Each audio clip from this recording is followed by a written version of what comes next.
কিভাবে গ্রামের ছেলেরা তারা যারা বাধাগত, পুঁথিগত, প্রথাগত, প্রচলিত শিক্ষা যারা অর্জন করতে পারবে না, এটা যাদের কাছে বিলাসিতা, তাদের জন্য কিন্তু উনি কলম বাঁধা শিক্ষাকে বললেন না। কলম বাঁধা শিক্ষা দিয়ে কিন্তু সত্যিকারের সার্বিক বিকাশ হয় না।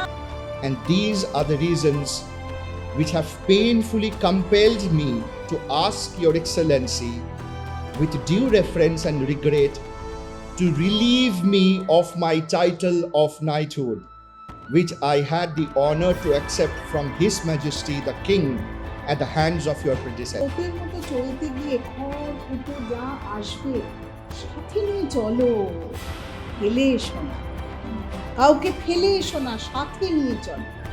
একান্ত যখন দেখবে যে তোমার সেটা সম্ভব নয়, তখন একলা চলো। যেমন ম্যানেজিং ডিরেক্টর একটা কোম্পানি একদম টপে আছে, তার নিচে পদাধিকারী এবং সব থেকে নিচে একদম যারা জুনিয়র তারা। শুনছেন কি করে? খায়, উপরের লোক নিচের লোককে খায়। খেতে খেতে দেখা যায় আর কাউকে খাবার বাকি নেই, তখন সেই ফুড চেইন তাকেই গ্রাস করে।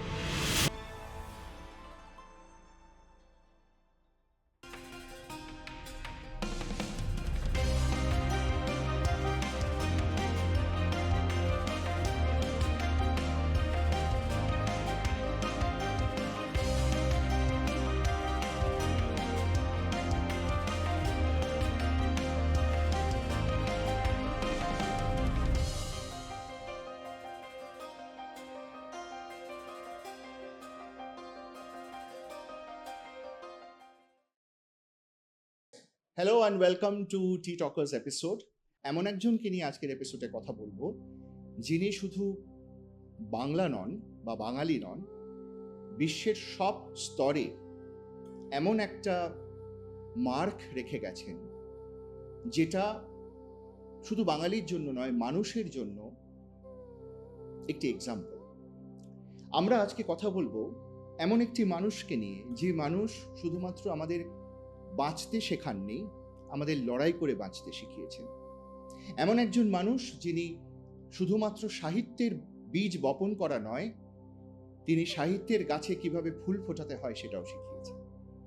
আমরা কথা বলবো আজকে রবীন্দ্রনাথ ঠাকুরকে নিয়ে। টেগর ইন টি টকার্স আজকের এপিসোডের থিম। রবীন্দ্রনাথ শুধুমাত্র যে মানুষকে ভালোবাসতে শিখিয়েছেন, দুঃখের মধ্যে বাঁচতে শিখিয়েছেন, লড়াই করতে শিখিয়েছেন, প্রতিকূলতার মধ্যে বিভিন্ন চ্যালেঞ্জকে অ্যাকসেপ্ট করতে শিখিয়েছেন, শুধু তাই নয়, রবীন্দ্রনাথ মানুষকে যাপন করতে শিখিয়েছেন। জীবনকে কিভাবে যাপন করতে হয়, সকাল থেকে রাত অবধি ঘুমের মধ্যে থেকেও এবং রাত্রি থেকে সকাল অবধি জেগে থেকেও রবীন্দ্রনাথ কিভাবে মানুষের যাপনে জড়িয়ে যান সেটা শিখিয়েছেন। কেন সকাল থেকে রাত অবধি ঘুম আর রাত থেকে সকাল অবধি জেগে থাকার কথা বললাম, সেটা অবশ্য পরে আসছি। রবীন্দ্রনাথ এমন একজন টপিক, যে টপিককে নিয়ে শত কাটাছেঁড়া করেও কাটাছেঁড়ার যে টুকরো টুকরো পিসগুলো পাওয়া যাবে, সেগুলো জুড়তে গেলেও সারা জীবন লেগে যাবে। রবীন্দ্রনাথের কাজ এবং কর্ম নিয়ে যদি একটা মানুষ সারা জীবন ধরে শুধু রিসার্চ করেন, তাহলেও তিনি বুঝে উঠতে পারবেন না রবীন্দ্রনাথ কে ছিলেন। আমরাও বুঝে ওঠার চেষ্টা করছি। আজকে সেই দৃশ্যটা আমরা কেউ দেখাবো না। আমরা যেটুকু বোঝার চেষ্টা করব সেটুকু হলো, রবীন্দ্রনাথ একজন লিডার। বিভিন্ন ক্ষেত্রে তিনি আমাদের পথপ্রদর্শক। He has been the torch bearer of all the paths of life where we have been there or may not be there. আমরা চেষ্টা করেছি পৌঁছতে, হয়তো পারিনি, বা চেষ্টা করিনি, কিন্তু চেষ্টা করার চেষ্টা করছি। এই প্রয়াসটুকু নিয়েই যে বাঁচা, সে যে জীবন, সেটুকু নিয়ে রবীন্দ্রনাথকে নিয়ে আজকে আমরা কথা বলবো। আর আমার মধ্যে এমন তিনজনকে পেয়েছি যারা হয়তো রবীন্দ্রনাথকে নিয়ে সরাসরি বেঁচে নেই, তারা বাঁচছেন রবীন্দ্রনাথকে নেপথ্যে নিয়ে। তারা বেঁচে রয়েছেন রবীন্দ্রনাথকে যাপন করেই। তাদের কাজের মাধ্যমে, তাদের ভালোবাসার মাধ্যমে, তাদের বিভিন্ন মানুষের বিভিন্ন সমাজের মধ্যে মিশে যাওয়ার মধ্যেও রবীন্দ্রনাথ রয়েছেন। তাই তাদের থেকে রবীন্দ্রনাথের কথা শুনব। Tagore as the leader. প্রতিকূলতার মধ্যেও বিশ্বভারতীর তৈরি, শত প্রতিকূলতার মধ্যেও বাঙালি জাতিকে একটা স্তরে নিয়ে পৌঁছনো, প্রতিকূলতার মধ্যেও এবং দুঃখের মধ্যেও কি করে জীবনকে ভালোবাসতে হয়, সেই শেখাটা তাদের থেকেও শিখবো আজকে, কারণ তারাও শিখছেন রবীন্দ্রনাথের থেকে। আমার একদম বাদিকে রয়েছেন ডক্টর শর্মিলা মিত্র। নমস্কার।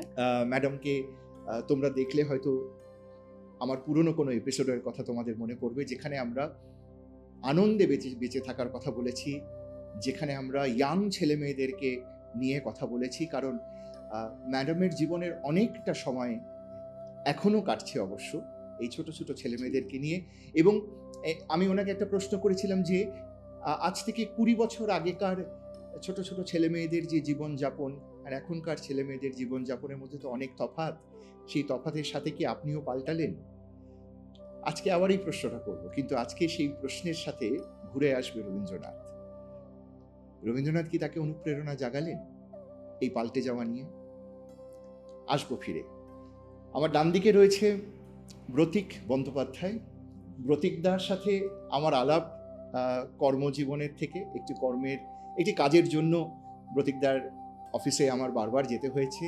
এবং ব্রতিকদার সাথে, শুধু ব্রতিকদার সাথে না, ওনার সিনিয়র যে সব কলিগরা রয়েছেন তাদের সাথে আমার প্রায়ই দেখা সাক্ষাৎ হয়েছে একটা মুষ্টিমেয় সময় ধরে।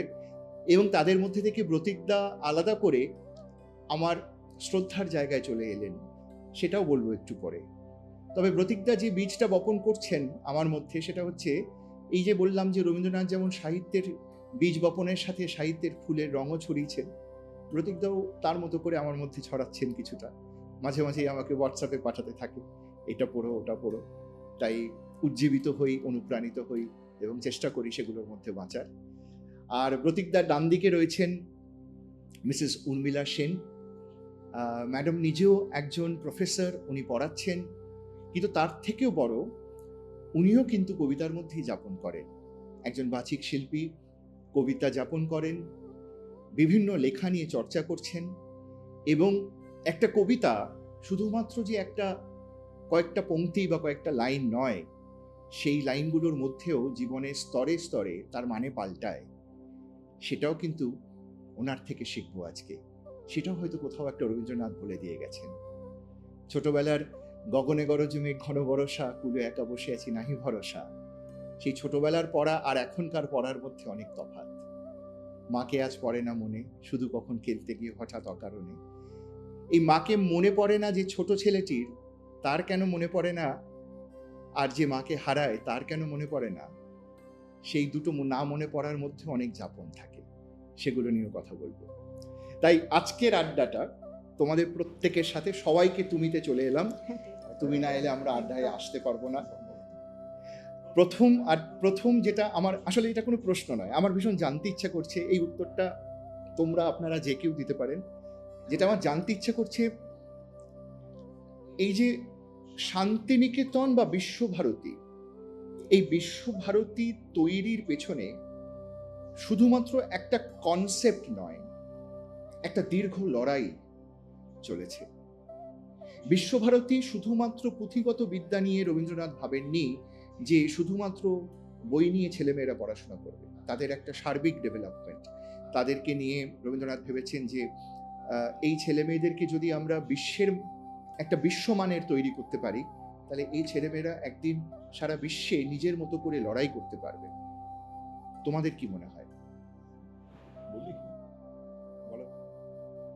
শান্তিনিকেতন তৈরি হয়েছে, মানে বিশ্বভারতী তৈরি হয়েছে সেই হিসাবে পথ চলা 1921।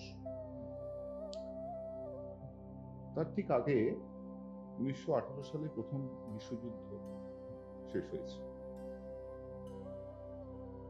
এবং রবীন্দ্রনাথ সেই বিশ্বযুদ্ধের ভয়াবহতা লক্ষ্য করেছেন। উগ্র জাতীয়তাবাদ মানুষকে কতটা অন্ধ করে দিতে পারে সেটা রবীন্দ্রনাথ অনুভব করেছিলেন। শান্তিনিকেতন একটা শিক্ষা প্রতিষ্ঠান শুধু নয়, একটা মুক্ত চিন্তার ক্ষেত্র, যেখানে বায়াসনেস এই বিষয়টা থাকবে না, একটা বৌদ্ধিক চর্চার কেন্দ্র হয়ে উঠবে। বিশ্বভারতী মানে হলো গোটা বিশ্বের সমস্ত নাগরিক একটি একত্র হয়ে একটি জায়গায় জ্ঞান এবং মতাদর্শ, চিন্তাধারা, মুক্ত চিন্তার একটা ক্ষেত্র গড়ে তুলবে। যদি একটু আমরা পেছনে ফিরে যাই, আমরা এরকম একটা কনসেপ্ট দেখতে পাই, নালন্দা বা বিক্রমশীল এই বিশ্ববিদ্যালয়গুলোতেও এই কনসেপ্ট ছিল। যখন অতীশ বিক্রমশীলে অধ্যক্ষ ছিলেন, আমরা দেখতাম সুমাত্রা, জাভা, বিভিন্ন দেশ থেকে ছাত্রছাত্রীরা সেখানে পড়তে আসতেন এবং একটা উৎকর্ষতার শীর্ষে পৌঁছেছিল। রবীন্দ্রনাথ বৌদ্ধ দর্শন প্রতি ভীষণভাবে আগ্রহী ছিলেন এবং যদি আমরা তার অচলায়তন নাটকটি দেখি, সেটা ফুটে ওঠে। সুতরাং বিশ্বভারতীকে একটা মুক্ত চিন্তার ক্ষেত্র হিসেবে গড়ে তোলা, ইংরেজ শাসন তখন ভারতবর্ষে চলছে এবং তারা পুঁথিগত বিদ্যে দিয়ে কেরানি তৈরি হচ্ছে, এটা কি জাতীয়তাবাদ নয়? নিশ্চয়ই জাতীয়তাবাদ। উনি চেয়েছিলেন মনের বিকাশটা ঘটুক, মুক্ত পরিবেশে জ্ঞান চর্চা হোক, প্রশ্ন হোক, অন্ধকার কেটে যাক। প্রতীকদা, তোমাকে একটু থামালাম এখানে। ম্যাডাম, আপনার কাছে যাই। এই যে মনের বিকাশ আর এই যে মনের অন্ধকারটা কেটে যাক, আপনি যখন আজকের দিনে দাঁড়িয়ে রবীন্দ্র চর্চা করছেন, আপনার কি মনে হয় রবীন্দ্রনাথের এটা সফল হয়েছেন? উনি চেষ্টা করেছেন মনের অন্ধকারকে দূর করে দিতে। সর্বোপরি আমার হঠাৎ করে কথা বলতে বলতে মনে পড়ে গেল কথা কাব্যগ্রন্থের দেবতার গ্রাস। সেখানে যে মনের অন্ধকার, কুসংস্কার একটা ছোট রাখাল বালকের মৃত্যু ঘনিয়ে আনতে পারে, সেটা আমরা দেখেছি। সুতরাং উনি চেষ্টা করেছেন এই কথা কাব্যগ্রন্থের মাধ্যমে, কবিতার মাধ্যমে কুসংস্কারের গায়ে কুঠারাঘাত করে দেখিয়ে দিয়েছেন যে এটা করা যায় না, এটা করা অনুচিত। কিন্তু সেটা তো ম্যাম রক্তকরবিত হয়েছে। রক্তকরবিত তো আমরা যখন প্রচণ্ডভাবে নন্দিনী চিৎকার করে বলছেন আমার রঞ্জন আসবে, প্রথমত তো কেউ বুঝতেই পারিনি রঞ্জন আসলে কে। এই রঞ্জন তো রূপক। তাহলে আজকের দিনে দাঁড়িয়ে, আপনাকে একটু থামিয়ে একটুখানি মানে দর্শকের জন্য একটু সুবিধা করে দিচ্ছি ম্যাম, সেটা হচ্ছে যে এই যে রঞ্জন আজকের দিনে দাঁড়িয়ে কি শুধু সেই অন্ধকার, নাকি ভালোবাসার প্রতীক, নাকি একজন যোদ্ধা? রঞ্জনকে তো আমরা বিভিন্ন রকম ভাবে ধরে নিতে পারি, কারণ রবীন্দ্রনাথ ধরানোর চেষ্টা করেছেন। আপনার কি মনে হয়েছে যে এটা দৃঢ় কথা? সেটা হলো যে এই যে একটা খুব প্রচলিত শব্দ আমরা ব্যবহার করে থাকি বর্তমান শিক্ষা পাঠ্যসূচি অনুযায়ী, বারবার আমরা বলি দক্ষতাকে তৈরি করা, ক্যাপাসিটি বিল্ডিং। এই দক্ষতাকে উনি কিভাবে তৈরি করছেন, কিভাবে উনি সামনে আনছেন দক্ষতাকে? উনি কি বলছেন যে শিক্ষাকে আমরা বহন করেই গেলাম, বাহন করতে পারলাম না। আজও কিন্তু এই জিনিসটা আমরা দেখছি, সত্যি আমরা কিন্তু তাকে বাহন করতে পারছি না। অর্থাৎ উনি কিন্তু তখন তার ওই দূরদর্শিতা দিয়ে উনি কিন্তু বুঝতে পারছেন যে আগামী প্রজন্মের মধ্যে কিন্তু শুধুমাত্র এইটুকু দিয়ে হবে না। তাহলে আবার সৌভিকের এই কথার প্রসঙ্গ টেনে বলি যে খুব আমরা বলে থাকি স্কিল ডেভেলপমেন্ট, বলি না? আজকাল উচ্চশিক্ষায় ম্যাডাম বলতে পারবেন যে একটা পেপার, একটা পরিষ্কার একটা একদম। Module skill development, skill enhancement. Enhancement, কবিগুরু সেই কবে? লিভিং শ্রীনিকেতন তো আপনার স্কিল ডেভেলপমেন্ট ছাড়া আর কি, পুরোপুরি মিউজিক, আচ্ছা মিউজিক, ডান্স। উনি কি প্রত্যেকটা। বলছেন যে এগুলো কোর।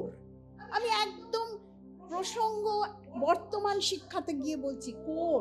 তোমরা কোর বলো, এক্সট্রা বলো না। আমরা আজও বলি এক্সট্রা কারিকুলার, একদম। আমরা কো কারিকুলার বলতে চাই না। আর উনি কিন্তু বললেন যে কিভাবে গ্রামের ছেলেরা, তারা যারা বাধাগত, পুঁথিগত, প্রথাগত, প্রচলিত শিক্ষা যারা অর্জন করতে পারবে না, এটা যাদের কাছে বিলাসিতা, তাদের জন্য কিন্তু উনি কলম বাঁধা শিক্ষাকে বললেন না। কলম বাঁধা শিক্ষা দিয়ে কিন্তু সত্যিকারের সার্বিক বিকাশ হয় না, এবং তার জন্যে উনি শিক্ষাসত্র তৈরি করলেন, তার জন্যে উনি লোকশিক্ষা সংসদ তৈরি করলেন, একদম হাতে কলমে শিক্ষা দিয়ে। আজকে ওনার যে ভাবনা উনি ভেবেছেন তার শত শত বছর পরে আজকে সেটা পলিসি একদম তাই। পলিসি হতে যাচ্ছে। একদম। এবং আমরা যে সাস্টেনেবল ডেভেলপমেন্টের কথা বলি, শান্তিনিকেতন এবং শ্রীনিকেতন একদম। is actually the most prominent example of sustainable development. কিন্তু আজকে দিনে দাঁড়িয়ে তো আমরা ইএসজি নিয়ে তো মাতামাতি করছি। একদম মাতামাতি ঘামাচ্ছি। আমাদের বুঝতে হবে যে শ্রীনিকেতন তৈরির একদম। উদ্দেশ্য কি ছিল। প্রথম উদ্দেশ্য ছিল ওই অঞ্চলে যারা ঠিক। পড়াশুনো করবে ঠিক। তাদের আর্থ সামাজিক অবস্থানটা কি। পল্লী পুনর্গঠন। পল্লী পুনর্গঠন। মানুষের পেটে যদি ভাত না থাকে তার কাছে সবকিছুই বিলাসিতা।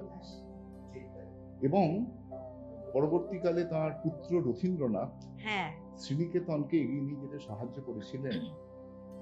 কৃষি ডিফারেন্ট মেথডোলজি অ্যাপ্লিকেশনস, যাতে যেগুলো আমরা পরবর্তীকালে গ্রিন রেভলিউশন, তাই তো। এই জিনিসগুলো গ্রিন ম্যাডাম এনভায়রনমেন্ট, বলতে পারবেন এনভায়রনমেন্টাল স্টাডিজ একটা পেপার হয়ে গেল, অথচ হলকর্ষণ, বৃক্ষরোপণ 1928 সালে উনি বললেন মরু বিজয়ের কেতানুরাও ফিরে চল মাটির টানে, আমরা চাষ করি আনন্দে, মাঠে মাঠে বেলা কাটে সকাল হতে সন্ধে। এই যে জায়গাটা আজকের প্রজন্মকে এটা বোঝাতে আমাদের, আমরা কি করেছি, চয়েস, বাংলা নেবে না ইংলিশ নেবে এটা তোমার চয়েস। রবীন্দ্রনাথটা তো কম্পালসারি করা উচিত, ছেলে মেয়েদের বোঝা উচিত যে আমরা কোথা থেকে উঠে এসেছি। জানেন, খুব কষ্ট লাগে বলতে, যখন কবিগুরুর ওপরে ওয়ার্কশপ হয় তখন সায়েন্সের ছেলেমেয়েরা বলে যে এটা আমাদের যেতে হবে। এই জায়গাটা কিন্তু আমাদের আজকে তুলে ধরতে হবে যে এই দক্ষতা তৈরি, এই ক্যাপাসিটি বিল্ডিং, এই যে ভিশনারি লিডার, তার যে দূরদর্শিতা, সাংঘাতিক দূরদর্শিতা। যজুর্বেদ শ্লোকে বলছেন ইয়ত্রা বিশ্বং ভবিত্যকা নীড়ম, বিশ্ব যেখানে নীড় হয়েছে। 1921 সালে 23শে ডিসেম্বর বিশ্বভারতী তৈরি হলো। 1960 সালে মার্শাল ম্যাকলুহান বললেন আজকের জেনজির ভাষায় ভাইরাল হলো গ্লোবাল ভিলেজ। উনি তো সে 1921 সালে বলেছেন, আর আমরা গ্লোবালাইজেশনের কথা বলছি। একদম একদম। আজকে আমরা গ্লোবালাইজেশন কনসেপ্ট আনছি ওয়ার্ল্ড ব্যাংক থেকে, আমাদের ঘরের মধ্যে। কোথা থেকে না লোক এনেছেন, নন্দলাল বোস কলা ভবন দেখবেন, হ্যাঁ, জুজুৎসু শেখাবেন, তাদের নিয়ে এলেন, অ্যান্ড্রুজকে আনলেন, এলমহার্স্ট। সোশ্যাল ডেভেলপমেন্ট দেখো। আবার কৃষিবিদ, ব্রিটিশ কৃষিবিদ এলমহার্স্ট শ্রীনিকেতন তৈরি করতে সাহায্য করতেন। যাকে যেখানে বসালে সব থেকে ভালো হবে উনি তাকে সেখানে বসিয়ে দিতেন। ইম্পর্টেন্ট ফ্যাক্টর আমরা যেটা বলি না, যে skill and productivity, right person for the right job, এইটা উনি আজ থেকে 100 বছর আগে ভেবেছিলেন এবং সেটা ইমপ্লিমেন্ট করেছিলেন। এবং এই যে ভিশনারি লিডারশিপের কথাটা এলো, এই যে রবীন্দ্রনাথের একটি গান খুব প্রিয় আমাদের গান, যদি তোর ডাক শুনে কেউ না আসে তবে একলা চলো রে, এটা কিন্তু না ওনার জীবনের মূল মন্ত্র। মানে আমরা যদি একটু দেখি মানে অন্য আঙ্গিকে, why he was really a very strong leader. Strong মানে কিন্তু যে অ্যাগ্রেসিভ, হ্যাঁ মেন্টালি স্ট্রং, অ্যাগ্রেসিভ নয়, অ্যাসার্টিভ। জালিয়ানওয়ালাবাগ হত্যাকাণ্ড হলো, রবীন্দ্রনাথ, গান্ধীজি এবং তৎকালীন কংগ্রেসের যারা নেতৃত্ব তাদেরকে অনুরোধ করলেন এর কোনো প্রতিবাদ হবে না। দেশবন্ধু চিত্তরঞ্জনকেও উনি অ্যাপ্রোচ করেছিলেন। তাদের তরফ থেকে কিছুটা ডিলে হয়, উনি ভাইসরয়কে চিঠি লিখে নাইটহুড ত্যাগ করেন। আমি একটু সবাইকে থামাই। আমার ফোনে এটা সেভ ছিল, আমি জানি এই কথাটা উঠবে আজকে। আমি আমার স্ক্রিনে সেভ করে রেখেছিলাম, সেই চিঠিটা আমি পড়তে চাই।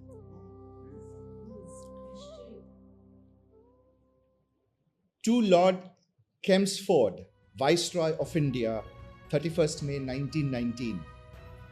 Your Excellency, the enormity of the measures taken by the government in the Punjab for quelling some local disturbances has, with a rude shock, revealed to our minds the helplessness of our position as British subjects in India. The disproportionate severity of the punishments inflicted upon the unfortunate people and the methods of carrying them out, we are convinced, are without parallel in the history of civilized governments, barring some conspicuous exceptions, recent and remote. Considering that the accounts of such horrors are reaching every corner of the world, and the universal agony of indignation roused in the hearts of our people has been ignored by our rulers, possibly congratulated by most Anglo-Indian papers, the very least that I can do for my country is to take all consequences upon myself in giving voice to the protest of the millions of my countrymen, surprised into a dumb anguish of terror. The time has come when badges of honor make our shame glaring in their incongruous context of humiliation, and I, for my part, wish to stand by the side of my countrymen, who, for their so-called insignificance, are liable to suffer degradation not fit for human beings. And these are the reasons which have painfully compelled me to ask Your Excellency, with due reverence and regret, to relieve me of my title of knighthood, which I had the honor to accept from His Majesty the King at the hands of your predecessor, for whose nobleness of heart I still entertain great admiration. Yours faithfully, Rabindranath Tagore. এ মণিহার আমায় নাহি সাজে। একটা নয়, এটাই exactly. হচ্ছে কথা। সম্পূর্ণ, কিন্তু তার উপস্থাপনা কি? মানুষের ভেতর থেকে, প্রত্যেকের ভেতরে যে সূক্ষ্ম সূক্ষ্ম ভাবনা, সেটাকে উনি বার করে আনলেন। একদম। পেরেছেন যারা পারেন। এবং উনি কিন্তু একলা চলেছিলেন। আমি হিস্টোরিক্যাল রেফারেন্স পড়েছি, এবং এটা কিন্তু প্রথম নয়, এর আগেও একটা ঘটনা ঘটেছিল, কিন্তু একটা ঐতিহাসিক ঘটনা, রাখি বন্ধন। হ্যাঁ, বঙ্গভঙ্গ আন্দোলনের সময়। রাখি বন্ধন। একদম। কি বলেছিলেন উনি? একত্র হও। এক সূত্রে বাঁধিয়াছি সহস্রটি প্রাণ। এই যে বলছেন যে সমস্ত বিশ্বকে একটা নীড়ে আনো, হুম। হ্যাঁ, বিশ্ব সাথে যোগে যোগে যেথায় বিহারো সেইখানে যোগ তোমার সাথে আমার। আহা, কি কি যেন ভাবনা, যা সে যুগে ভাবিয়েছে আজও আমাদের মনে হয় যে এই প্রসঙ্গ কোথায়। আচ্ছা ভাবুন তো, উনি দলিত মেয়েদের জন্য শিক্ষার ব্যবস্থা করছে। আজও আমরা একটা ক্যাটাগরি বলি, কি ব্যাকওয়ার্ড কাস্ট। কেন? উনি তো তাদেরকে এনে এই জায়গাটায় ফেললেন। দলিত মেয়েদের শিক্ষা প্রচলন শুরু হোক, তাদের প্রশিক্ষণ করা হোক, তারা কিভাবে তৈরি হতে পারে। এবং যেখানে ওনার মনে হয়েছে যে উনি কোথাও হয়তো আরেকটু ভাবতেন, যেরকম জুজুৎসু শেখানোর জন্য উনি নিয়ে এলেন, মেয়েরা সবাই গোল করে বসে আছে, উনি বলছেন শেখাও, কেউ উঠে আসছে না, কেউ উঠে আসছে না। উনি তখন বললেন যে কি হলো, তোমরা এসো। এলো না। পরে ওনার মনে হলো যে মেয়েরা এতটা খোলামেলা নয়, সংকোচের বিহ্বলতা, নিজের অপমান, এই যে আনছে প্রসঙ্গগুলো, সাথে সাথে কিন্তু উনি রিভিউ করছেন যে কোনটা হলে কোনটা হবে। এই প্রাসঙ্গিকতাটা আজকের দিনে আমরা হারিয়ে ফেলছি। আচ্ছা, একটা কথা আমি বলি, প্রত্যেকটা প্রতিকূলতা উনি যে ফেস করছেন, প্রত্যেকটা চ্যালেঞ্জ উনি ফেস করছেন, আমাদের জীবনেও তো এরকম বিভিন্ন আমাদের মতো করে আমরা চ্যালেঞ্জ ফেস করছি। আচ্ছা, আমরা ওনার মতো করে কেন লিখে প্রকাশ করতে পারছি না? আমরা কেন ওনার মতো করে এইভাবে ব্যাখ্যা করতে পারছি না চ্যালেঞ্জগুলো? কোথায় বাধা? ব্যক্তিগতভাবে আমি আমার কথা বলছি, ওনার মতো সাহস নেই, একদম আমরা সেই সেই সাহসটা হারিয়ে সেই ফেলছি। সাহসটা হারিয়ে ফেলছি। সেই সাহসটা নেই, বা সেই অনেস্টিটা নেই, সেই জিনিসটা হয়তো নেই। সাহসটাই আমরা কনসিকুয়েন্সেসের কথা ভাবি। একদম আমরা ফলের কথা ভাবি, সেই আমরা সাহস একটু না। পাচ্ছি না। এই যে একত্রিতে একটা সঙ্গবদ্ধ হয়ে যে ভাবনাটা ভাবলে, একজন কেউই ভাবছে কিন্তু সে তো ভাবাচ্ছে সবাইকে, আমরা ভাবিয়ে উঠতে পারছি না। এটা আমাদের কোথাও আমাদের বলতে পারি আমাদের দুর্বলতা। হ্যাঁ, খুব খারাপ লাগে যখন এই তো আমাদের ইলেকশন শেষ হলো, শুধু ইলেকশনে টিভি খুললে এত পার্সেন্ট হিন্দু, এত পার্সেন্ট মুসলমান। উনি রাখি বন্ধন করছেন সেই 1905 সালে বঙ্গভঙ্গকে আটকানোর জন্য, আর আমরা বাংলাকে ভাঙার জন্য এত পার্সেন্ট হিন্দু, এত পার্সেন্ট মুসলমান। অমুক রাজনৈতিক দলের এত পার্সেন্ট হিন্দু সাপোর্টার, এত পার্সেন্ট মুসলিম সাপোর্টার, কোনো পভার্টি নেই, আনএমপ্লয়মেন্ট নেই, কিচ্ছু নেই। অথচ উনি কিন্তু সমস্ত ভেবেছেন গ্রামের ছেলেদের কি করে তারা উঠবে, ইনকাম ইনইকুয়ালিটি কি করে কম হবে, যারা পড়াশুনো শিখেছে, যারা পুঁথিগত শিক্ষা শিখেছে, আর যারা পুঁথিগত শিক্ষা শিখতে পারছে না তারা কি করে উঠবে, উনি কিন্তু তাদের কথা ভেবেছেন। এবং পরিষ্কার বলেছেন পাশ্চাত্য শিক্ষাকে উনি যান্ত্রিক বলেছেন, ইটস লাইক আ ফ্যাক্টরি। কিন্তু অ্যাট দ্য সেম টাইম উনি কিন্তু চেয়েছিলেন প্রাচ্য এবং পাশ্চাত্যের দুটো ভালো জিনিসগুলো মানে নেওয়া যাক। এবং আমরা যদি একটা অদ্ভুত জিনিস দেখি, great main things are like, শডিঞ্জার একটা অদ্ভুত কথা বলেছিলেন। শডিঞ্জার বলেছিলেন, অন্য প্রসঙ্গে একটু যাচ্ছি, সেটা হলো উনি একটা সময় ভারতবর্ষে এসে বেদ, উপনিষদ এসব বিষয় পড়াশোনা করেন, এবং করে উনি বলেছিলেন যে প্রাচ্য এবং পাশ্চাত্যের একটা ফিউশন দরকার, কিন্তু উইথ প্রিসিশন। যদি সেটা না হয়, কারণ প্রাচ্যের যেমন একটা দার্শনিক তত্ত্ব ছিল, ভাবনা রয়েছে, তেমনি তার সাথে অন্ধবিশ্বাসও জড়িয়ে রয়েছে। অন্যদিকে পাশ্চাত্য কাটাতে হবে, অন্যদিকে পাশ্চাত্য পুরোটাই এক্সপেরিমেন্টাল। ফলে আমাদের এক্সপেরিমেন্টাল মাইন্ড এবং প্রাচ্যের ফিলোসফিক্যাল মাইন্ড, এই দুটোর একটা যদি ব্লেন্ড হয়, that would be a ideal thing. সমাজ গড়ে উঠবে। তাহলে ভাঙলো কোথায়? ভাঙলো কোথায়? এগোচ্ছিল তো। ওনার সময় তো উনি অনেকটাই সাকসেসফুল হলেন। ভাঙলো কোথায়? কোথাও কি আমরা নিজেরা জাতিগতভাবে বা আমরা ব্যক্তিগতভাবে আমরা অত্যন্ত জাজমেন্টাল হয়ে গেলাম? আমরা কি অত্যন্তভাবে নিজেদেরকে রিকোয়েশ্চেন করা শুরু করলাম, নাকি এটা পুরো ইকোসিস্টেমের প্রভাব? শুধু ইকোসিস্টেম নয়, স্বাধীনতা পরবর্তী ইতিহাসে এই যে আস্তে আস্তে আমাদের সরে আসা সমস্ত কিছু থেকে, আমাদের শিক্ষা, আমাদের ভাবনা, আমাদের নিজেদের এই যে নারী পুরুষ ভেদাভেদের যে তীক্ষ্ণতা এবং জাতি ভেদাভেদের তীক্ষ্ণতা, এই গোঁড়ামিটা তো আস্তে আস্তে ঢোকানো হলো। এবং এটা তখনও ছিল, তখনও অন্ধ কুসংস্কার ছিল। কিন্তু সেগুলোকে তো উনি কাটিয়ে আলো আনছেন, আলোটাকে আনছেন, দিগন্তটাকে খুলে দিচ্ছেন। এই প্রসঙ্গে একটা খুব মানে একটা কথা আর কি মনে পড়লো, জানি না কথাটা হয়তো কিছুটা কন্ট্রোভার্সিয়াল, কিন্তু ইতিহাস বলছে 1935 সালে বিহারে প্রবল প্রাকৃতিক বিপর্যয় হয় এবং একটা ভূমিকম্প হয়। তখন the tallest political leader of India তিনি বলেছিলেন যে সবই ওই অঞ্চলের মানুষের অনাচার এবং পাপের ফল। রবীন্দ্রনাথ তীব্র প্রতিবাদ করে বলেছিলেন যে আপনি কি করে এরকম একটা অবৈজ্ঞানিক কথা বলতে পারেন সহানুভূতি না দেখিয়ে এবং তাদের পাশে না দাঁড়িয়ে। কি লেভেলের প্রতিবাদ!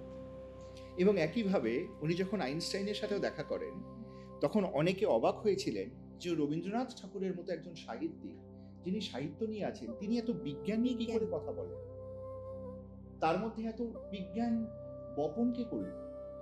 তিনি যে সমস্ত প্রশ্ন করেছিলেন আইনস্টাইনকে, আইনস্টাইন নিজে পরবর্তীকালে বলেছেন যে আমি নিজে খুব অবাক হয়েছি যে উনি এগুলো জানলেন কোথায়। বিজ্ঞান মনস্কতা ছিলেন ওনার। একটা লাইন মনে পড়ছে, হ্যাঁ। মহাবিশ্বে মহাকাশে মহাকালও মাঝে, এর থেকে বড় বিজ্ঞানী আর কি হতে পারে? বিজ্ঞানের ব্যাখ্যা এর থেকে বড় আর কি হতে পারে? সত্যি তাই। এবং এই যে লিডারশিপ, একটু আগে ম্যাডাম আপনি বললেন ক্যাপাসিটি বিল্ডিং, আজকে আমরা যারা এই প্রফেশনে, এটাই আমাদের ব্রেড অ্যান্ড বাটার, এই প্রফেশনটাই বিল্ডিং ক্যাপাবিলিটি। আমরা নিজেরা এখনো দেখি আজকের দিনে দাঁড়িয়ে, যেখানে আমাদের টেকনোলজি এত অ্যাডভান্সড, আমাদের মানসিকতা এত এগিয়ে এসেছে তখনকার সময়ের থেকে, আমরা আজকের দিনেও দাঁড়িয়ে দেখছি যে বিভিন্ন কর্পোরেট হাউসে capability building is the last thing to be thought of. এবং শিক্ষা প্রতিষ্ঠানে হয়তো তাই। শিক্ষা আরো একটা প্রতিষ্ঠানে জিনিস, সেটা হলো আনুগত্য, প্রশ্নাতীত আনুগত্য। এই যে তুমি বললে না যে আইনস্টাইন রবীন্দ্রনাথকে দেখে অবাক হয়ে গিয়েছিলেন যে এত বিজ্ঞান মনস্ক হলেন কেন। বিজ্ঞান মনস্কতার প্রথম শর্ত হলো you ask question, you should have doubts, you should have doubts, you should have questions. এবং সেটা তুমি একজন সায়েন্সের ছাত্র বা তুমি একজন আর্টসের ছাত্র বা কমার্সের ছাত্র, এটা এটা ব্যাটারি করে না। তোমার মনের প্রশ্ন যদি জাগে কার্যকারণ সম্পর্ক সম্বন্ধে, তুমি বিজ্ঞান মনস্ক। রবীন্দ্রনাথের বিজ্ঞান মনস্কতা এরকম। এত এত বছর আগে উনি কি বললেন যে western এডুকেশনে students are raw materials, অপ্রক্রিয়াজাত উৎপাদন, তারপর রেজাল্টস আর দ্য মেটেরিয়াল, অর্থাৎ পণ্য। তার মানে কি আমরা ছাত্রছাত্রীদের এখনো সেটা মনে করছি যে এইটুকু সীমিত জ্ঞানের মধ্যেই তুমি তোমার শংসাপত্র হাতে নাও, নিয়ে তুমি তোমার যে ডিগ্রি সেটা তুমি নাও, নিয়ে তুমি মনে করো যে তুমি সেখানে পৌঁছেছো, কিন্তু জ্ঞানে তো তুমি পৌঁছাওনি। রেজাল্টটাকে উনি কি বলছেন? রেজাল্টটাকে কিন্তু উনি প্রোডাক্ট বলছেন। সেই যুগের রেজাল্টটাকে আজও আমরা সেটা ভাবছি একদম commodity. It is a commodity, it's a sellable commodity, এবং এর একটা মূল্য আছে। কিন্তু এটাকেই তো বেঞ্চমার্ক করছে। এটাতেই তো বেঞ্চমার্ক করছে। যার জন্য উনি বলছেন এই অভাগা দেশে জ্ঞানের আলো কানো। এটা আমাদের ভীষণভাবে মনে হচ্ছে আমাদের মধ্যে জ্ঞানের আলো, প্রকৃত জ্ঞানের আলোক আসেনি। এইটাই হচ্ছে আমাদের শিক্ষা ব্যবস্থার সব থেকে বড় ত্রুটি। আরেকটি কথা আমার মনে হয় যে উনি তো স্বাধীনতা দেখে যাননি, সুতরাং এই যে ভাঙার কথা আপনি একটু আগে বললেন না, স্বাধীনতা পরবর্তী ভারত কিভাবে চলবে সেটা ওনার অজানিত পথ। সেই জন্যেই হয়তো উনি ঠিক মতন করে আমাদের গাইড করতে পারেননি।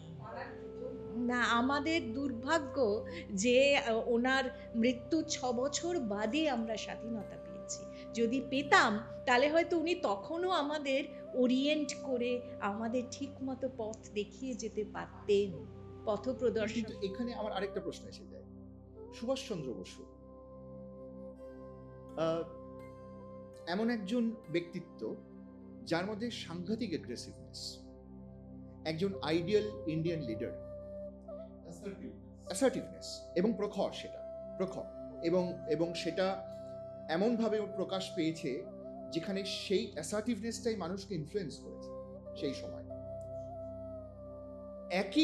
একই জায়গায় দাঁড়িয়ে রবীন্দ্রনাথের লিডারশিপ, এই যে আমরা এখন ডাইনামিক লিডারশিপের কথা বলি, লিডারশিপ ডাইনামিজম নিয়ে কথা বলি, আমাদের এখনকার দিনে এই যে এত অ্যাসেসমেন্ট টুলস এসেছে যে লিডারকে তুমি অ্যাসেস করো বিভিন্ন ভাবে, আমার কোথাও গিয়ে মনে হচ্ছে সেই সময় ধরো মহাত্মা গান্ধী, নেতাজি সুভাষচন্দ্র বসু, রবীন্দ্রনাথ ঠাকুর, এমন তিনজন লিডারের কথা বললাম যাদের লিডারশিপ স্টাইলটা একদম ভিন্ন।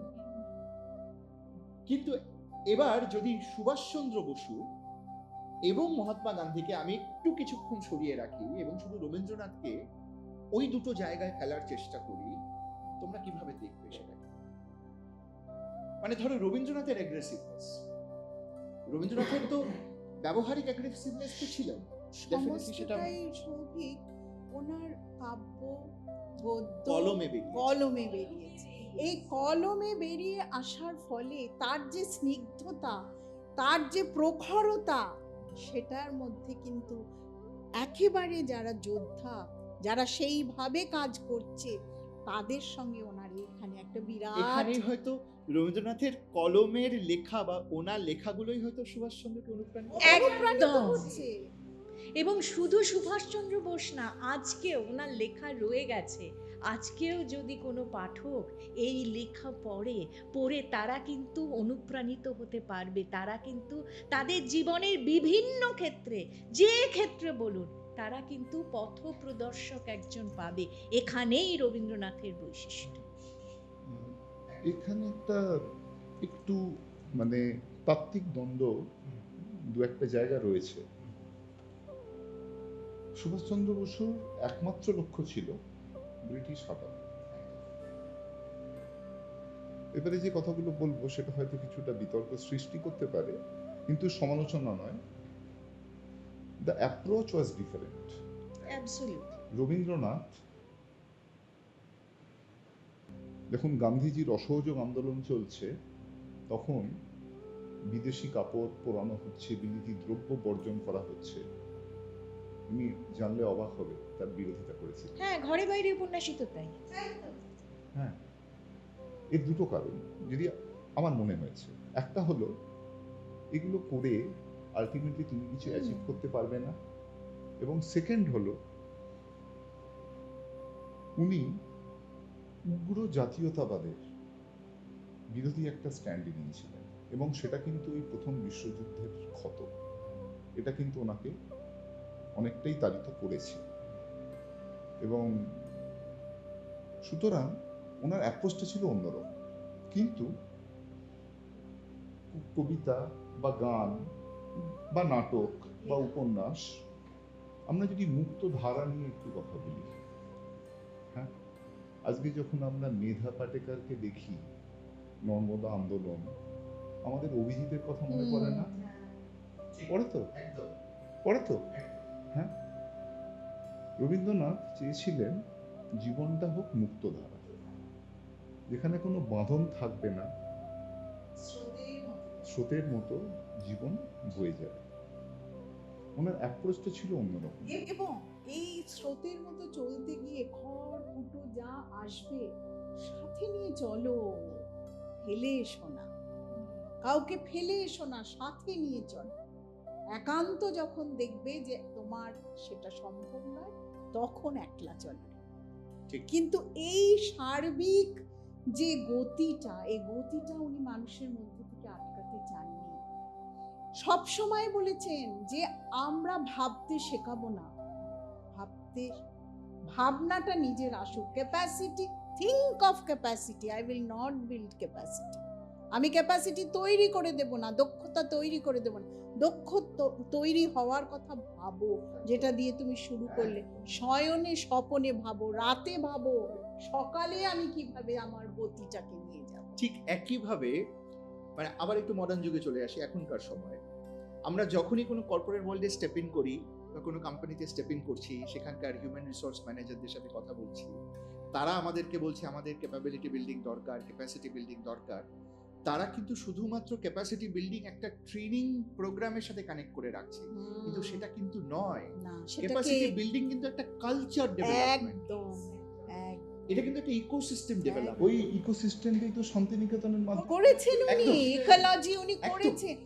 আজকে আজকে আমরা কি বলি, ডেভেলপমেন্ট, রেইন ওয়াটার হারভেস্টিং, উনি ফলকর্ষণ, বৃক্ষরোপণ, বর্ষাবরণ, বর্ষামঙ্গল লিখছেন ওই সময়। তুমি যে কথা বলছো ক্যাপাসিটি বিল্ডিং, আজকাল একটা খুব প্রচলিত শব্দ উচ্চশিক্ষা এসছে, প্রফেসর অফ প্র্যাকটিস। কারেক্ট। আজকে শান্তিনিকেতনে, শ্রীনিকেতনে উনি তাদের তো এনেছেন যারা কলায় তারা পারদর্শী, তারা বৃক্ষরোপণে পারদর্শী, তারা নৃত্যে পারদর্শী, একদম। সঙ্গীতে পারদর্শী। প্রফেসর অফ প্র্যাকটিস, একটু ঘুরিয়ে, একটু ভালোভাবে, একটু সাজিয়ে মোড়ক দিয়ে আমরা উপস্থাপন করছি। একদম। এই জায়গাগুলোকে না ভাবিয়ে দিচ্ছে, এই প্রজন্মকে আমাদের এটা ভাবাতে হবে।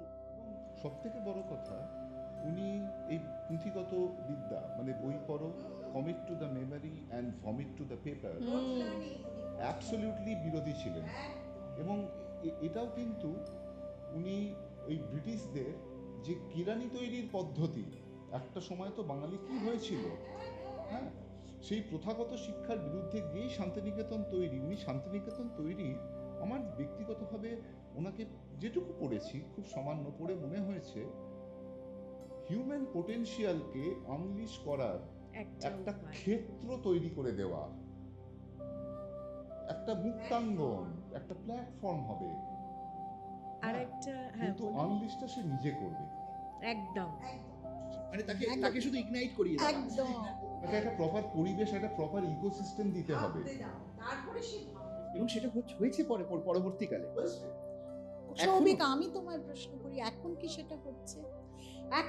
একটা ছেলে উচ্চ মাধ্যমিক পাশ করছে মানে তাকে বাবা মা ভাই দিদি দাদা যারা আছে তৈরি করে দিল, তুই এই নম্বর পেয়েছিস এই পড়বি। সে কি ভাবছে? তার ভালো লাগার জায়গাটাকে কি আমরা গুরুত্ব দিচ্ছি? কিন্তু কেন দিচ্ছি না, আমার প্রশ্নটা ওখানে যে আমাদের শিক্ষা ব্যবস্থায় এভাবে, এই যে বললো শিক্ষাটাকে আমরা বহন করছি, অর্থাৎ তুমি 98 পেয়ে 66 এর সাবজেক্টে যাবে কেন? কিন্তু 66 এর সাবজেক্ট যদি তুমি নাও, তুমি জীবনে দাঁড়িয়ে যাবে। তুমি তো ওটাকে বাহন করতে পারলে না, বহন করছো। আর একটা কথা, আমি তো নিজে অর্থনীতির ছাত্রী, ভীষণ মনে হয় রবীন্দ্রনাথ যেন একজন অর্থনীতিবিদ ছিলেন। এই যে উনি বয়কট মুভমেন্টকে উনি তো মেনে নেননি, ঘরে বাইরে উপন্যাস যেটা বলা হলো, উনি কি বললেন, সব যে বিদেশি জিনিস আমরা ছেড়ে দেব, তাহলে আমরা পড়বো কি, আমাদের ডোমেস্টিক ইকোনমি কি করে চলবে, এইটা উনি করলেন। ইনকাম ইনইকুয়ালিটি, আজকে ইনকাম ইনইকুয়ালিটি এত প্রকট হয়েছে, সেই ইনকাম ইনইকুয়ালিটি কমানোর জন্যই কিন্তু পল্লী উন্নয়ন উনি করলেন। প্রত্যেকটা পদে পদে যেন দেখতে পাই। আর একটা জিনিস, 1905 সালে শিলাইদহের প্রতিসরে উনি গ্রামীণ ব্যাংক করলেন। কোঅপারেটিভ ব্যাংক করলেন, সমবায়, সত্যি কথা। তার 101 বছর বাদে 1905 আর 2006-তে মোহাম্মদ ইউনুস গ্রামীণ ব্যাংক করে নোবেল শান্তি পুরস্কার পেলেন। একে যদি আমরা সুদূর প্রসারী চিন্তাধারা, চিন্তাবিদ না বলি, তাহলে কাকে বলবো বলুন তো? এইটাই হেন জায়গা নেই যেখানে আমরা রবীন্দ্রনাথকে না মানে এন্টারপ্রেনারশিপ থেকে আরম্ভ করে যে কোনো ক্ষেত্রে, যে কোনো ক্ষেত্রে। কারণটা কি জানো তো, অদ্ভুত ক্লিয়ার কনসেপ্ট যে কোনো বিষয়, এবং প্রত্যেকটার সঙ্গে প্রত্যেকটার গুণন, তার ফলে কি হচ্ছে, সবটাই থাকছে হোলিস্টিক। এবং আমার কোথাও একটা গিয়ে মনে হয়েছে যে উনি যে এই যে তোমরা বলছো হোলিস্টিক চিন্তাধারা, একটা বুনন, একটা স্টিচিং করে রেখেছে, কোথাও গিয়ে কিন্তু এটার আফটার এফেক্ট কি হতে পারে সেটাও কিন্তু ভেবে রাখছে। যে স্টিচটা করতে গিয়ে আমার যদি কোথাও ওটা কেটে যায়, তাহলে আমি কোথা দিয়ে এসে আবার এনে রিপু করব, আমি সেটাকে কি করে রিপু করব। এবং এই যে বললাম যে আজকে পায়ে পায়ে কোঅপারেটিভ, এই কনসেপ্টটা তো শ্রীনিকেতনে করে দিয়েছেন, উনি করে দিলেন। একটা কথা এবার আমাকে ভাবাচ্ছে, সেটা হচ্ছে যে যেমন রবীন্দ্রনাথের কিছু নাটক, আমি যেমন নাটক বলবো না, কিছু উপন্যাস, যেমন রাজর্ষি, এই উপন্যাসে আমি একজন ভিলেনকে দেখতে পাই। সেই ভিলেনকে যে নাটকের বা উপন্যাসের মাঝামাঝি সময় গিয়ে কিছু কিছু মানুষ তাকে আবার ভালো লাগতেও শুরু করেছে, যেমন শেক্সপিয়ারের শাইলককে অনেককে ভালো লাগছে। হ্যাঁ, এবার আমার প্রশ্নটা হচ্ছে, এবার যদি এই রাজর্ষি উপন্যাসকে আমি আজকের মডার্ন সমাজ ব্যবস্থার মধ্যে নিয়ে আসি, যে একজন রাজা, একজন ভিলেন, যার যার একটা ভীষণ রকম পলিটিক্যাল গেম চলছে এই রাজার সাথে বা একটা সমাজ ব্যবস্থার সাথে, এই যে দৃষ্টিভঙ্গি নিয়ে রবীন্দ্রনাথ এটাকে লিখলেন, অনেকগুলো লেখার মধ্যে সেই সময় সমপ্রাসঙ্গিক মানে সেই সময়কার অনেকগুলো লেখা আরো বেরিয়েছিল, কিন্তু এটি সব থেকে বেশি পপুলার হয়েছিল এই উপন্যাসটি। আপনাদের কি কোথাও গিয়ে মনে হয়েছে যে আজকের যে সমাজ ব্যবস্থা, আমাদের আজকে যে পলিটিক্যাল সিনারিও, আজকের যে লিডারশিপ দেখতে পাচ্ছি, পলিটিক্যাল লিডার্স বলুন বা আমরা যে কর্পোরেট লিডার্স যারা কিছুটা ভাবে অনেকটা ভাবে সমাজকে নিয়ন্ত্রণ করছে কিন্তু তারা কর্পোরেট লিডার, তাদের কি কোথাও গিয়ে এই উপন্যাস থেকে লেসন নেওয়া উচিত? যদি বলেন হ্যাঁ, তাহলে ঠিক কোন জায়গাটা? আমি শুধু রাজর্ষি বা আমি শুধু এই পার্টিকুলার উপন্যাসকেই মিন করে বলছি না, আমি একটু গ্লোবাল পার্সপেক্টিভে বলছি। ওনার অনেকগুলো লেখা সমসাময়িক এরকম এসেছে, সেটা কি কোথাও গিয়ে ছোট গল্পে এসেছে, ছোট গল্পে তো অনেকগুলো গল্পে এসেছে, তো এবং কবিতাতে তো অসংখ্য কবিতাতে এসেছে। তো আমার যেটা মনে হচ্ছে যে আজকের দিনে দাঁড়িয়ে কোথাও গিয়ে কি আমাদের এই চর্চাটাও করা উচিত, যেখান থেকে এই শিক্ষাগুলো আমাদের লিডার্সদের নেওয়া উচিত। একটু কন্ট্রোভার্সিয়াল প্রশ্ন করছি, তার কারণ আমি কেন সেটা বলে আজকে শেষ করবো আড্ডাটা, কেন এই প্রশ্নটা করেছি সেটা বলে আজকে শেষ করবো। সেই জন্য একটু ভেবে উত্তর দিতেই পারো, কোনো অসুবিধা নেই, এটা আমরা কাটবো না।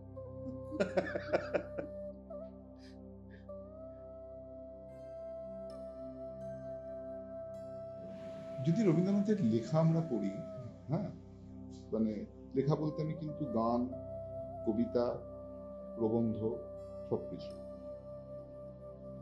রাজর্ষির সাথে আমি কোরিলেট করবো সভ্যতার সম্পর্ক। ভীষণ ভাবে, একদম। সভ্যতা তার আবার সংকট কিসের? সংকট হবে কেন? রবীন্দ্রনাথ যেটা আমার মনে হয় উনি যেটা ভেবেছিলেন, এটা আমার অবশ্য ব্যক্তিগত অ্যাসেসমেন্ট, সেটা হলো যদি কোনো সভ্যতা ইনক্লুসিভ না হয়, যদি কোনো একটি সভ্যতা সুফল সবাই না পায়, তাহলে সেটা বর্বরতারই একটা অন্য রূপ। কর্পোরেট লিডার এবং রাজর্ষি এবং সভ্যতার সংকট, আজকে যদি আর কি একটু তুলনা করা যায়, মেন বিষয়টা যেটা হচ্ছে, আমরা কিন্তু সবাই একটা ফুড চেনের অংশ। কিরকম? যেমন ম্যানেজিং ডিরেক্টর একটা কোম্পানি একদম টপে আছে, তার নিচে পদাধিকারী এবং সব থেকে নিচে একদম যারা জুনিয়র তারা। তো ফুড চেন কি করে?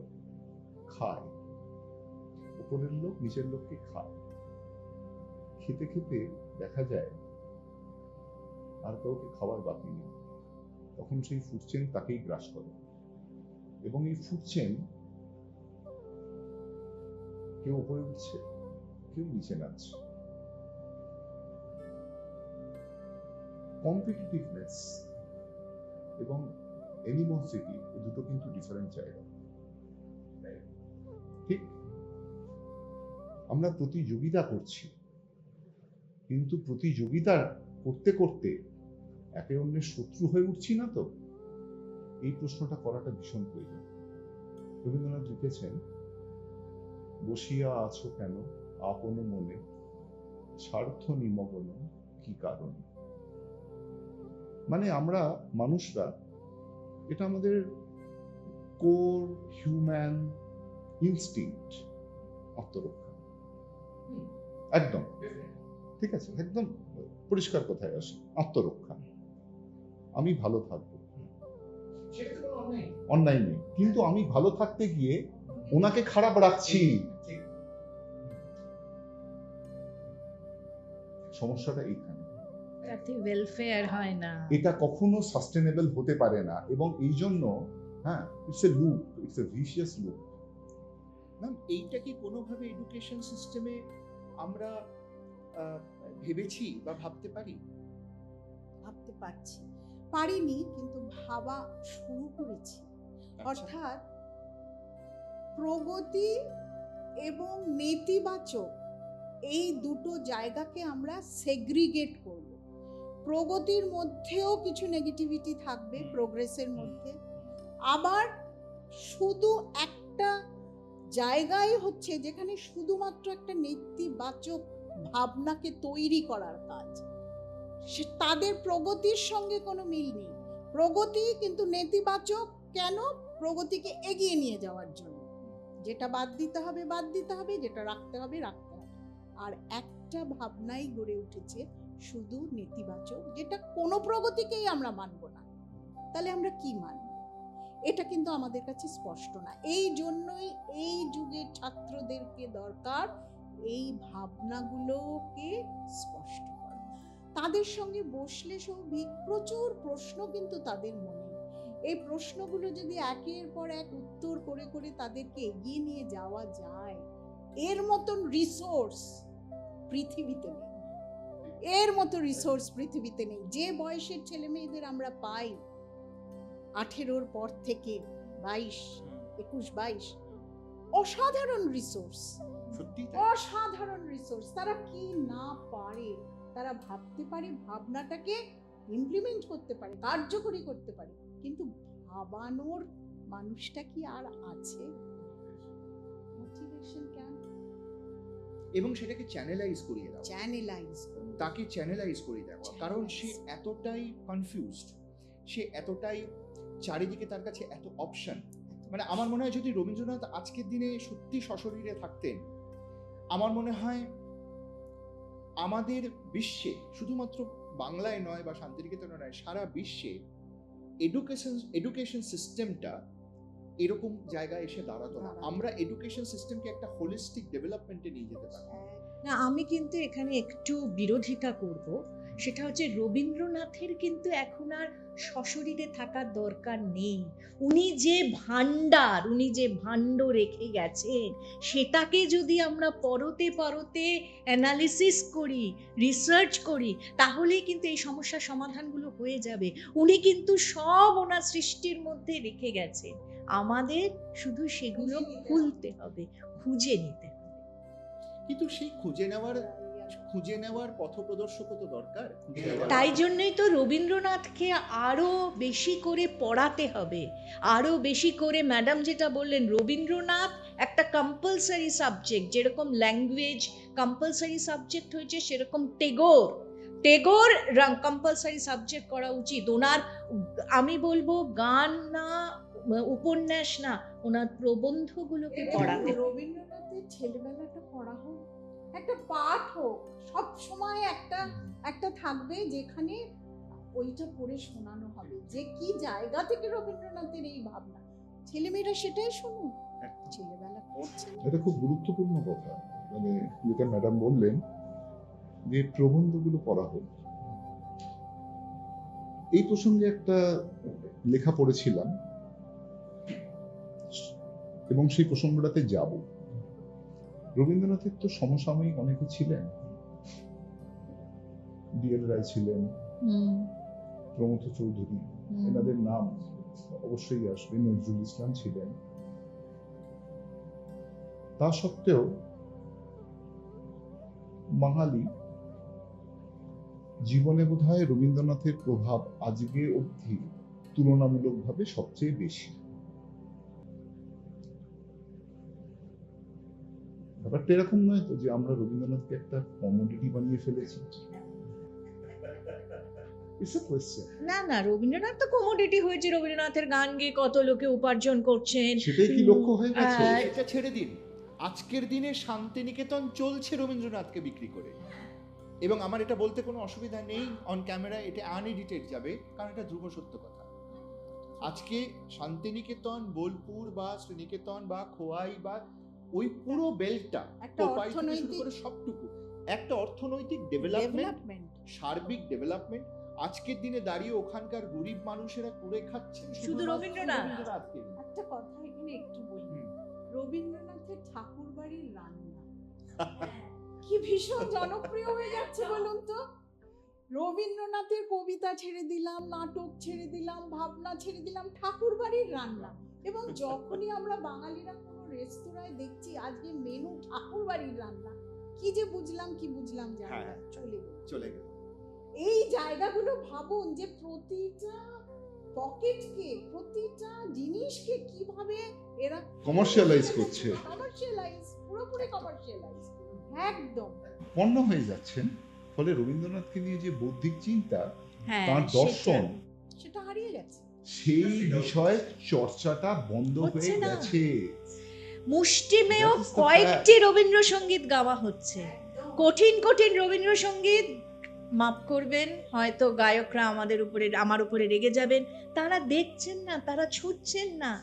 এই যে রিসার্চ করা রবীন্দ্রনাথকে নিয়ে, এটা রবীন্দ্রনাথের সুর, এটা তো একটা গ্লোবাল টিউন, একদম ইট ইজ মোর গ্লোবাল। প্রত্যেকটা সুর, যে সুরে উনি যখন বিদ্রোহের গান করছেন তার সুর, দুঃখের গান করছেন তার সুর, আনন্দের গান। আনন্দের গান করছেন, এবং পূজা পর্যায়ের গান তো সবই প্রেম মনে হয়, মিশে গেছে, মিশে গেছে, তাই না? মিশে গেছে এক জায়গায়। এই যে amalgamation of emotions in tune, যেটা আমাদের মধ্যে থেকে প্রকাশিত হচ্ছে বা একজন শিল্পীর থেকে প্রকাশিত হচ্ছে, সেইটা কিন্তু সব থেকে বেশি ইম্পর্টেন্ট পার্ট, যেটা শিল্পীর কথায় শুনছি আমি, সেটা হচ্ছে যে শিল্পী কিভাবে আত্মস্থ করেছে সেই সুরকে, এবং সেই সুরকে তিনি কিভাবে মানুষের মাঝখানে ছড়িয়ে দিচ্ছেন। তার মধ্যে কিছু স্বরলিপি এদিক ওদিক হলেও হতে পারে। ওই পীযূষ কান্তি সরকারের সুর তো সবসময় মেলেনি, কিন্তু আমাদের তো দেবব্রত ভালো বিশ্বাসেরও লাগতো। মেলেনি। দেবব্রত বিশ্বাস আরেকটি দেবব্রত উদাহরণ, বিশ্বাসের সুর তো অনেক সময় মেলেনি। নিশ্চয়ই। এবং একটা জিনিস লক্ষ্য করলে দেখা যাবে, যখন রবীন্দ্রসঙ্গীত নিয়ে মানে আর কি চর্চা হচ্ছে, কণিকা বন্দ্যোপাধ্যায় কিন্তু এক বিশেষ ধরনের গান গেয়ে গেছেন, একটা দিক, সুচিত্রা মিত্র অন্য আরেকটা একটা দিক। দিক। হ্যাঁ, এবং মানে মোস্ট ইম্পর্টেন্ট আমার যে জিনিসটা আর কি মনে হয়, এই রবীন্দ্রনাথের গান, উপন্যাস, গল্প, এইগুলো একটা বৌদ্ধিক চর্চা, আবৃত্তি, এগুলো দিয়ে মনে হচ্ছে আমাদের ভুলিয়ে রাখা হয়েছে। এবং রবীন্দ্রনাথের কোর, তার দর্শন, সেইগুলো থেকে আমরা বহু যোজন দূরে চলে গেছি, না হলে এই অবস্থা কিন্তু হতো না। সুতরাং ওই চর্চাটা শুধু রবীন্দ্রনাথ সঙ্গীত শোনা, আবৃত্তি করা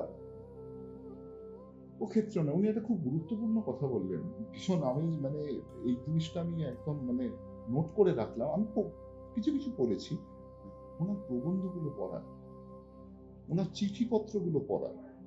হ্যাঁ, এবারে প্রশ্নটা হলো, মানুষ এত সময় পাবে কোথায়? আজকের ছাত্রছাত্রী, হ্যাঁ, তাদের যে সিলেবাসের চাপ,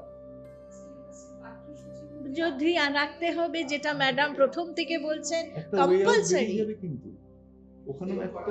ওখানেও একটা নিডিজি বেরিয়ে যাবে। বাচ্চাদের মানসিকতাও কিন্তু ঘুরে যাবে, এবং আমি বলবো ম্যাডাম, করতে বাধ্য আপনি হবে। যেরকম ছোটদেরকে যেভাবে আপনি পেয়েছেন, বা আপনার ক্যারিয়ারে আপনি যেভাবে ছোটদেরকে কাছে পেয়েছেন, আমাদের প্রফেশন তো সেটা নয়, আমরা প্রতীকদাদের মতো মানুষদেরকে কাছে পেয়েছি। তো কর্পোরেটেও আমার কোথাও গিয়ে মনে হয়েছে, সেই কর্পোরেটের কালচারাল ওরিয়েন্টেশন যাই হোক না কেন, সে হয়তো বেঙ্গলের কর্পোরেট নয়, তার অস্তিত্ব হয়তো দিল্লি থেকে বা বম্বে থেকে বা পুনে থেকে, কিন্তু তার ইন্ডাকশন প্রোগ্রামে, তার ওরিয়েন্টেশন প্রোগ্রামে কোথাও না কোথাও একটা রবীন্দ্রনাথের টাচ আপ দিয়ে যেতে হবে, তবেই ওই কালচারাল ট্রান্সফরমেশনটা আসবে। সম্পূর্ণ আমি হবে। বলছি না রবীন্দ্রনাথের সাহিত্য, না না না না না, কিন্তু এই যে ভাবনা, বাট এই যে হি ভাবনা, অ্যাজ আ লিডার, না, সেই ভাবনাগুলো কিন্তু কর্পোরেট ওয়ার্ল্ডের ইন্ডাকশনে দেওয়া হয়, কিন্তু সেটা তো থিওরি ভাবে, থিওরি। থিওরি তো মানে একটা একটা পংক্তি, একটা কোটেশন চেক টিক করে দিল, ঠিক আছে। না, মেন বিষয়টা যেটা হলো যে আমরা অ্যাকচুয়ালি কি চাই আমাদের ঠিক করতে হবে, ঠিক আছে। আমার যেটা মনে হয়েছে একটু হয়তো বিতর্কিত, আমরা রবীন্দ্রনাথকে অবলম্বন করে নিজেদের অনেককে বুদ্ধিজীবী হিসেবে প্রমাণ করতে চেয়েছি, এবং আমরা সামাজিক প্রতিষ্ঠা পেতে চেয়েছি রবীন্দ্রনাথকে অবলম্বন করে। তাতে কোনো দোষের নেই, কিচ্ছু নেই। কিন্তু এইটা করতে গিয়ে তার কোর ফিলোসফি, রবীন্দ্রনাথকে জীবন হারিয়েছি। দর্শনকে আমরা হারিয়েছি। একেবারে কিন্তু ভুলে গেছি। এই যে রবীন্দ্র চর্চা, এটা একটা শ্লাঘার বিষয় যে আমি রবীন্দ্রনাথকে নিয়ে চর্চা করছি। বাড়িতে রবীন্দ্র রচনাবলী সুন্দর করে সাজানো রয়েছে, হ্যাঁ, হয়তো জানেও না বা হয়তো পড়েও নি, অনেকে পড়েছেন। আমি কিন্তু দেখেছি যারা সত্যি সত্যি বেশ কিছু মানুষজনের সাথে ইন্টারাক্ট হয়েছে, রবীন্দ্র চর্চা করেন, তারা কিন্তু ফেসবুকেও নেই, ইনস্টাগ্রামেও নেই, হ্যাঁ, তারা কিন্তু নিভৃতে রবীন্দ্র চর্চাটা করে। এবারে তার থেকে কোনো রেজাল্ট পাওয়া যায় না। রবীন্দ্রনাথ অসম্ভব কর্মবীর ছিলেন, এটা কিন্তু আমরা ভুলে যাই। এই যে আমরা বলছি, আমরা নিজেরাই যে আলোচনাটা করছি, এটা করতে হবে, হ্যাঁ। শান্তিনিকেতন বা বিশ্বভারতীর অর্থনৈতিক অবস্থা খারাপ হয়েছিল। 60-61 বছর বয়সের একজন বৃদ্ধকে গোটা ভারতবর্ষ ঘুরে ঘুরে বাল্মীকি প্রতিভা এবং অন্যান্য নাটক মঞ্চস্থ করে অর্থ উপার্জন করতে হয়েছিল। আজকে ওখানে বিশ্বভারতীর প্রাঙ্গণে গিয়ে আমার মুক্তি আলোয় আলোয় এটা গেয়ে আমাদের মন হয়তো ভরে ওঠে, কিন্তু এই শান্তিনিকেতন যে পরিশ্রম, যে অধ্যবসায়, যে চিন্তা দ্বারা উনি তৈরি করতে চেয়েছিলেন, আমরা বোধহয় বিস্মৃত। গোটা ভারতবর্ষ বাংলা বাদে রবীন্দ্রনাথকে কি হিসাবে চেনে? চিত্ত যেথা ভয় শূন্য, উচ্চ যেথা শির, আর যদি তোর ডাক শুনে কেউ না আসে, এই হচ্ছে রবীন্দ্রনাথ। আমরা প্রায় শেষ পর্যায়ে এলাম। একটা কথা বলতে আজকের শেষ ইচ্ছে পর্যায়ে, করছে। রবীন্দ্রনাথের শেষ না, পর্যায়ে নয়। আমার মনে হচ্ছে আজকের আলোচনার বিষয়বস্তু থেকে আমরা কি এই কথাটা বলতে পারি? তোমায় খোঁজা শেষ হবে না মোর, যবে আমার জনম হবে ভোর, চলে যাব নব জীবন লোকে, নূতন দেখা জাগবে আমার চোখে, নবীন হয়ে নূতন সে আলোকে, পড়ব তব নব মিলন ডোর, তোমায় খোঁজা শেষ হবে না মোর। অসাধারণ, অসাধারণ। এবং ম্যাডাম, আপনার কথা দিয়ে শেষ করব আজকে। সেটা হচ্ছে যে একটা শেষ প্রশ্ন আপনাকে আমি করতে চাই, সেটা হচ্ছে এই যে এতটা জীবনের এতটা সময় আপনি এডুকেশনের সাথে যুক্ত থাকলেন, একজন এডুকেশনিস্ট হয়ে রইলেন, ছোট ছোট ছেলে মেয়েদেরকে বুঝে তাদের মতো করে তাদের একটা সার্বিক ডেভেলপমেন্ট নিয়ে আপনি ভাবলেন। এই সবের মধ্যে তো আপনার একটা অসম্ভব যুদ্ধ ছিল, সিস্টেমের এগেনস্টে যুদ্ধ, ছোটদের কিছু কিছু মুষ্টিমেয় ছোটদের বাবা মায়েদের সাথে যুদ্ধ, আপনার নিজের সাথেও যুদ্ধ। এই সব যুদ্ধের মধ্যে কি রবীন্দ্রনাথ কখনো অবলম্বন করেছেন, রবীন্দ্রনাথকে নিয়ে? অবশ্যই করেছি। যখন সবাই শিক্ষা প্রতিষ্ঠানের যারা অংশীদার, শিক্ষক, অভিভাবক, ছাত্ররা যখন নানান কথা বলছে, এখন তো খুব একটা প্রচলিত শব্দ মেডিটেশন করতে হবে, সকালবেলা একটা মেডিটেশন হোক ম্যাডাম, দেখবেন সব ঠান্ডা হয়ে যাবে। তখন কিন্তু আমার 2014 সাল, 13 সাল, তারও আগে 11 সাল টেগোর রিসার্চ সেন্টারের সঙ্গে আমি একটা কোলাবোরেশন করলাম। আমি বললাম যে এখানে রবীন্দ্রনাথের পাঠ হবে, আহা, এবং এই পাঠের মধ্যে দিয়ে ছাত্রছাত্রীদের মনোসংযোগ আমি ফিরিয়ে আনবো, মেডিটেশন। আমরা শিক্ষকরা অনেকে মিলে এটার উদ্যোগ নিলাম, এবং খুব ভালো লাগে বলতে যে আজও আমার কলেজে কিন্তু এটা আছে, বিউটিফুল, রবীন্দ্র অনুশীলন কেন্দ্র। এবং এই অনুশীলন কিন্তু প্রকৃত অনুশীলন হয়, অর্থাৎ কি শুধুমাত্র বাংলার ছেলেমেয়েরাই আসবে বা ইংলিশের না, বিজ্ঞানের ছেলেমেয়েরাও থাকে, এবং তারা পাঠ শোনে, তারা লেখে, তারা সার্টিফিকেট পায়। আবার সেই শিক্ষাকে বাহনই করছি, কিন্তু বাহন তো ওদেরকে দিতে হয়, ঠিক। কিন্তু বহন আমি করেছি। আমি চেষ্টা করেছি কবিগুরুকে সেই জায়গাটায় আনতে, যে কারণে আমার বারবার মনে হয় যে এটাকে কেন বাধ্যতামূলক পাঠ্যসূচিতে আনা যায় না, কেন যায় না?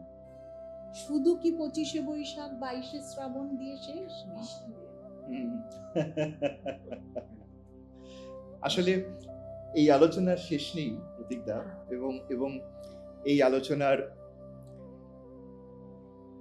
করতে করতে এনার্জিরও শেষ থাকবে না, আমরা এনার্জাইজড হতে থাকবো।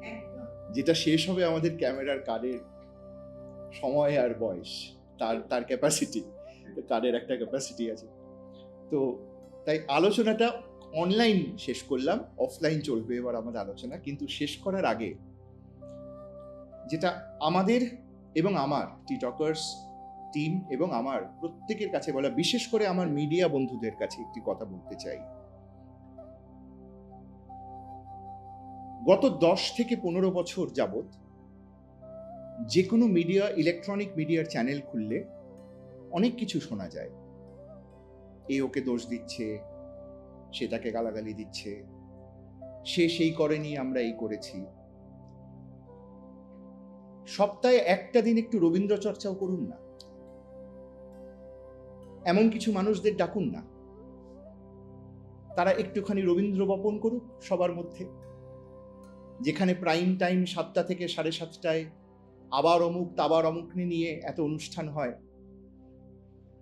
তারাই এই অনুষ্ঠানটা পরিচালনা করুন না।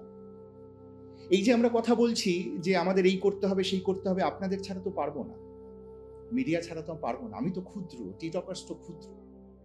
তো যারা বড়, যারা আমাদের থেকে অনেক বড়, যারা সমাজকে নিয়ন্ত্রণ করছে, তাদের কাছে আমার এই অনুরোধ, একটু রবীন্দ্র বপন করুন মানুষের মধ্যে। রবীন্দ্রনাথকে ভরিয়ে দিন প্রত্যেক বাড়ির রান্নাঘরে, ড্রয়িং রুমে, বেডরুমে। আবার ম্যাডামের কথায় ফিরে আসি, পুজোর বেদিতে শুধুমাত্র একটা সঞ্চয়িতা বা রবীন্দ্র কাব্য নয়, রবীন্দ্রনাথের গল্পের বই বা তার বই নয়, তার যাপনটাকে যাপন করার চেষ্টা করুন। এই সমাজ ব্যবস্থায় হয়তো সেই সময়কার মতো অনেক কিছুই আমরা পারবো না, পারলাম না, কিন্তু মনে মনে পারবো, নিশ্চয়ই পারবো। সেইটুকু যদি আমরা চেষ্টা করি, এবং মিডিয়ার বাইরেও যারা যারা এই এপিসোড দেখবে তোমরা ইউটিউব চ্যানেলে, তোমরা অবশ্যই আমাদেরকে কমেন্ট করে জানাও যে তোমরা আমাদের থেকে কিভাবে আরো চাও রবীন্দ্রনাথকে কাছে পেতে। তাহলে আমরা সেভাবেই তোমাদের কাছে পৌঁছে যাব। কারণ রবীন্দ্রনাথ একজন মানুষ নন, তিনি একটি সিস্টেম। আর এই সিস্টেমকে যে বুঝতে পারবে, সেই সিস্টেম বদলে দিতে পারবে। তাই আমাদের প্রত্যেকের তোমাদের কাছে অনুরোধ, একটু রবীন্দ্র যাপন হোক। সপ্তাহে 4 থেকে 5 ঘন্টা সারা সপ্তাহে যদি একটু রবীন্দ্র যাপন করা যায়, তাহলে আমাদের ব্যবহারিক বহিঃপ্রকাশ, আমাদের ইকোসিস্টেম, আমাদের কালচারাল ডেভেলপমেন্ট এবং সর্বোপরি আমাদের capability development and enhancement of capacity, সেটা ভীষণভাবে দৃশ্যমান হবে, সেটা বোঝা যাবে প্রত্যেক মানুষের মধ্যে, সেটা আরো ট্যাঞ্জিবল হয়ে উঠবে। সেইটুকু যদি করা যায়, তাহলে আজকের দিনের পরেও মনে করব রবীন্দ্রনাথ এখনো রয়েছেন সশরীরে আমাদের মধ্যে। আজকে এইটুকুই বন্ধুরা, সবাই তোমরা ভালো থেকো। আর আপনাদের প্রত্যেককে আমাদের টিটকার্স থেকে অনেক ধন্যবাদ। প্রতীকদা, তোমাকে আলাদা করে ধন্যবাদ আমি পরে দেব। ম্যাডাম, আপনাকে আমি প্রথমত, আজকে প্রথম আলাপ আপনার সাথে, কিন্তু আপনার মধ্যে যে রবীন্দ্রনাথ এইভাবে রয়েছে সেটা আমাকে অবাক করেছে আজকে। আমারই তো ভালো লাগছে এরকম একটা আলোচনায় আমি অংশগ্রহণ করতে পেরেছি। এটা আমার সত্যি, আমরা প্রত্যেকে কৃতজ্ঞ আপনি এসেছেন। আর ম্যাডাম আমার এখন মায়ের মতো ঘরের মানুষ। আমি ম্যাডামকে আর অনুরোধ করি না, এখন আমি দাবি করি যে আপনাকে আসতে হবে। আর সেই দাবিটা বড় সুন্দর, আপনাকে চাই, সবই চাই বললে সবকিছু ছেড়ে আমাকে আসতে হবে, কারণ আমি ওর ছাত্রী হয়েছিলাম আমার কলেজে। না এরকম কিছু ভীষণ নয়, এরকম কিছু নয়। সৌভিকের মোটিভেশন ক্যাম্প আপনারা হয়তো শুনেছেন, ম্যাডাম হ্যাঁ। শুনেছেন কিনা জানি না, আমি শুনেছি ফর স্টুডেন্টস ওয়ান্ডারফুল, একদম ভীষণ ভাবে ভীষণ ভাবে আসলে অনুপ্রেরণা আমি এইটুকু দেয়। ছাড়া আর কিছু পারি না, এটাই কিন্তু আমি পারি। এই পাড়াটা যে কতটা আজকে জরুরি সেটা আমরা যারা শিক্ষা প্রতিষ্ঠান চালাচ্ছি তারা বুঝতে পারি। বড় জরুরি। আর যিনি মোটিভেট করবেন তিনি নিজে এত মোটিভেটেড যে সেই জন্য মনে হয় যে উনি যখন বলছেন এটা হবে, এই যে একটা পজিটিভ ভাবনা ও বলছে এটা হবে, এটা কোনো ব্যাপারই না।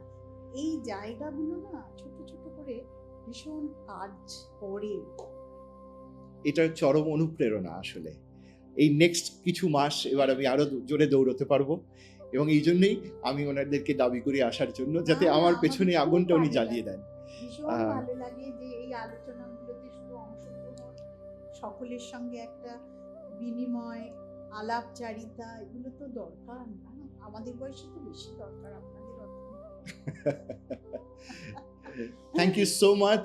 আজকের এপিসোড ভীষণ ইম্পর্টেন্ট, এবং প্রত্যেকের কাছে এই এপিসোড ছড়িয়ে দেবেন। রবীন্দ্রনাথ চর্চা, রবীন্দ্রনাথকে নিয়ে যাপন, এটা প্রত্যেক মানুষের মধ্যে নেক্সট 1 বছরের মধ্যে আমরা ছড়িয়ে দেব, এই অঙ্গীকার করলাম আজকে।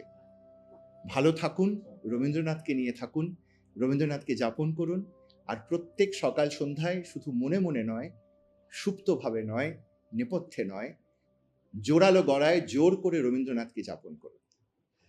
টেগোর ইন টি টকার্স আজকের জন্য এইটুকুই। দেখা হবে বন্ধুরা, টেক কেয়ার, বাই।